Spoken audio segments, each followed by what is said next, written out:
হটস্টারে নতুন একটা সিরিজ বেরিয়েছে যেটা নিয়ে প্রচুর নেগেটিভ রিভিউ চলছে মার্কেটে, একদম বাজে হয়েছে, দেখা যায় না। তো আমি বললাম ভাই হটস্টার কত বাজে সিরিজ বানালো যে দেখাই যাচ্ছে না, এত নেগেটিভ রিভিউ, চলো আমিও দেখি। গিয়ে দেখলাম হটস্টারের নতুন সিরিজ লাইফ হিল গাই।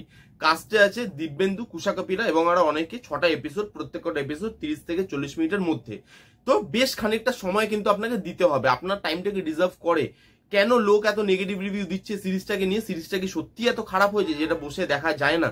চলুন সবকিছু নিয়ে কথা বলবো এই ভিডিওতে। ভাই পজিটিভ দিক নেগেটিভ দিক নিয়ে পরে আলোচনা করব, তার আগে আমি খুব খুশি হটস্টার আমায় খুশ করে দিয়েছে। প্রথমবার হটস্টার গোটা সিরিজ একসাথে এনেছে, 6টা এপিসোড তারা অ্যাটলিস্ট এমন জায়গায় শেষ করেছে যে যেখান থেকে মানুষ অ্যাটলিস্ট কিছু নিয়ে বাড়ি যেতে পারে এতটা টাইম দেওয়ার পর। তো তার জন্য হ্যাটস অফ যে তোমরা মানুষের প্রবলেমটা বোঝার চেষ্টা করেছো, এতদিন ধরে কি বলতে চাইছিল রিভিউয়াররা সেটা তোমরা বুঝতে পেরেছো। এরকমই সিরিজ আনতে থাকো, অ্যাটলিস্ট গোটা সিরিজ এনো পরের বার থেকে।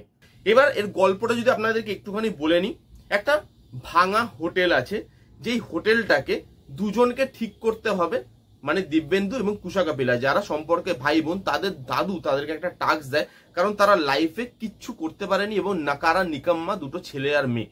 তো সেখানে তাদের দাদু তাদেরকে বলে এই হোটেলটা ঠিক করো, ঠিক করে ব্যবসা করো এবং হোটেলটা থেকে প্রফিট কামিয়ে আমাকে যাও, যে এই কম্পিটিশন জিততে পারবে তাকে আমি আমার পুরো সম্পত্তি দিয়ে দেবো। ভাই বোন লেগে যায় তাদের কাজে, শেষ অবধি হোটেলটার কি অবস্থা হয়, হোটেলটাকে তারা দাঁড় করাতে পারে কিনা, এই সবকিছু নিয়ে এই 6টা এপিসোডের সিরিজ। এবার যদি এর পজিটিভ দিকগুলো নিয়ে কথা বলি, আমার কিন্তু সিরিজটা পার্সোনালি বেশ ভালো লেগেছে। যতটা খারাপ রিভিউ শুনছিলাম ততটা খারাপ এই সিরিজটা একদমই নয়। কেন লোক এতটা খারাপ রিভিউ দিচ্ছে আমি জানি না, হয়তো এই সিরিজটার মেইন মোটিভটা অনেক লোকই বুঝতে পারেনি, সেই জন্য হয়তো অনেকের ভালো লাগছে না, কিন্তু আমার বেশ ভালো লেগেছে। একটা করে কথা বলি। ফার্স্ট যেটা নিয়ে কথা বলবো, এই সিরিজটা অনেকগুলো টপিক নিয়ে কথা বলে, যে টপিকগুলো খুব ব্যালেন্স পেতে রাখা হয়েছে এবং টপিকগুলো আজকের দিনেও খুব ভ্যালিড। শুনতে বেশ ভালো লাগে, দেখতে খুব ভালো লাগে টপিকগুলো, কারণ এখানে লাভ, রোম্যান্স, আমাদের রুট, এই জিনিসগুলো, এই যে রিলেশনশিপ, ফ্যামিলি ভ্যালুজ, এই জিনিসগুলো নিয়ে এত ভালো কমেন্ট করা হয়েছে যেটা খুব ভালো। এবং প্রত্যেকটা জিনিসই না খুব ব্যালেন্স ওয়েতে আছে। কমেডি বলুন, লাভ ট্র্যাক বলুন, ফ্যামিলি ভ্যালুজ বলুন, প্রত্যেকটা ব্যালেন্স ওয়েতে আছে, দেখতে বেশ ভালো লাগে।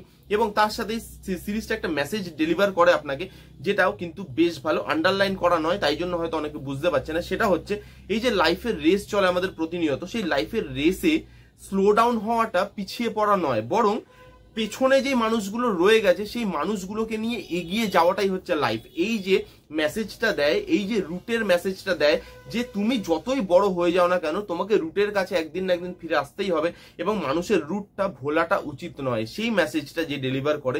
এবং সেটা ওভার দ্য ফেস নয়, সেটা দেখতে খুব ভালো লাগে এবং সেটা বেশ ভালোভাবে মেসেজটা ডেলিভার হয় অডিয়েন্সের কাছে।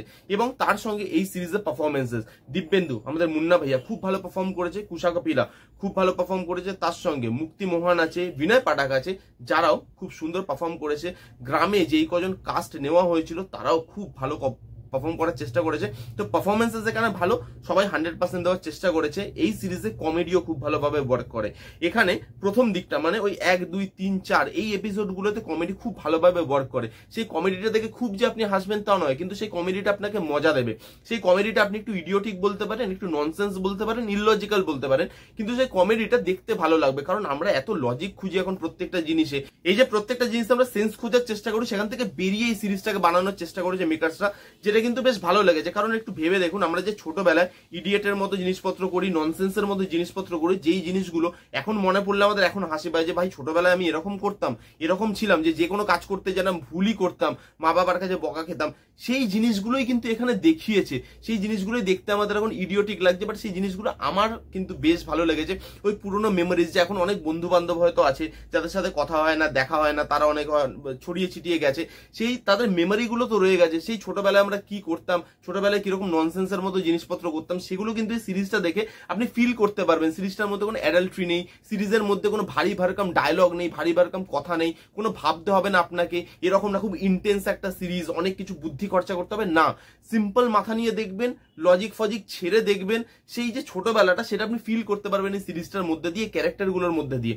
এবং এই সিরিজটাতে ক্যারেক্টার বিল্ড আপও খুব ভালোভাবে করা হয়েছে, যেগুলো ওই ইমোশনটাকে পুল অফ করতে সাহায্য করে। প্রত্যেকটা ক্যারেক্টার, তাদেরকে দেখে আপনি কাঁদবেন ইমোশনালি, কিন্তু তারা যেই কথাটা বলতে চাইছে, এই যে ফ্যামিলি ভ্যালুজের কথা বলা হচ্ছে, ফ্রেন্ডশিপের কথা বলা হচ্ছে, এই ইমোশনগুলো না আপনাকে কিন্তু কোথাও গিয়ে একটা নাড়া দেবে। তো এখানে যে ক্যারেক্টারগুলোকে বিল্ড আপ করা হয়েছে, খুব টাইম দেওয়া হয়েছে ক্যারেক্টারের উপরে, তাদেরকে লেখা ভালোভাবে হয়েছে, তার জন্য ইমোশনটা ভালোভাবে ওয়ার্ক করে। করে। তার সঙ্গে সিরিজটা ভিজুয়ালি স্পেকটাকেল, হিল স্টেশনে শুট করা, যেটা দেখতে ভালো লাগে, সাবজেক্টটা শুট করে, কালার টোন বলুন, বিজিএম বলুন, প্রত্যেক কটাই একটু লাউড গোছের মনে হবে, কারণ এই প্রত্যেক কটা ক্যারেক্টারই খুব জীবন্ত। তো সেখানে লাউড বিজিএম আর লাউড কালার টোনই রাখা হয়েছে, যেটা দেখতে ফ্রেশ লাগে, সাবজেক্টটার সঙ্গে বেশ যায়। তো এটা টেকনিক্যালিও এই সিরিজটা ওয়েলমেড আমি বলতে পারি। এই ছিল মোটামুটি পজিটিভ দিক।